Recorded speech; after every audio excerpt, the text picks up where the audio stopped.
આ છે standard 4th નો class. જે લોકો કંઈક ડ્રોઈંગ કરી રહ્યા હોય એવું લાગે છે.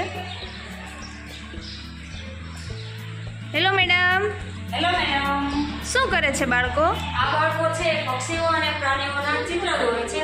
પોતે જાતે જ એનું ડ્રોઈંગ કરે છે, જેથી એમને ખબર પડે કે કયા પ્રાણીઓના કેવા કાન હોય છે, કયા પક્ષીઓને કાન હોતા નથી, પરંતુ એના કાન આપણને દેખાતા નથી હોતા, પરંતુ એને કાન હોય છે, પરંતુ તેના કાન છે એ પીછાઓથી ઢકાયેલા હોય છે. એટલે અમારે એવું ચેપ્ટર આવે છે કાનથી કાન, એટલે તેમને આ એક્ટિવિટી કરાવીએ છીએ. કયા સબ્જેક્ટનું છે આ? આસપાસ. આસપાસનું. Very good. બધા બાળકો બનાવે છે? હા હા મેડમ, બધા બાળકો બનાવે છે. હેલો. હેલો. શું બનાવો છો? પ્રોજેક્ટ કરી. કયું પ્રાણી બનાવ્યું તે? હરણ. અરે વાહ, વેરી ગુડ. હરણને કાન હોય? યસ. ક્યાં હોય? માથાની ટોચ. Very good. આ કંઈક ડોગ જેવું બનાવે છે. હેલો. શું બનાવો છો? બિલાડી. બિલાડીને કાન હોય? ક્યાં હોય?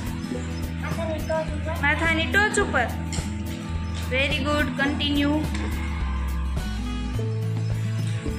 બધા બાળકો પોતપોતાની રીતે અલગ અલગ પ્રાણીઓ બનાવે છે. હેલો. તમે શું બનાવ્યું? ગાય. ગાય. Very good.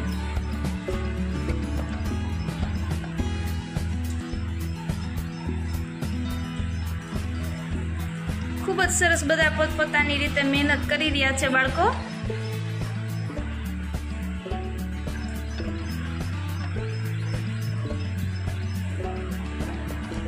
આ બધા પક્ષીઓ છે ને મેડમ? હા હા મેડમ, પક્ષીઓ છે. શું બનાવ્યું છે તે? Very good. કોયલને કાન છે? હા. ક્યાં છે? કાણા હોય છે. Very good.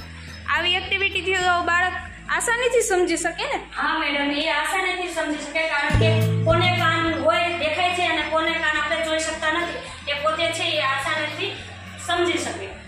Very good. Okay madam, તો તમે તમારી એક્ટિવિટી કન્ટિન્યુ રાખો. Bye student.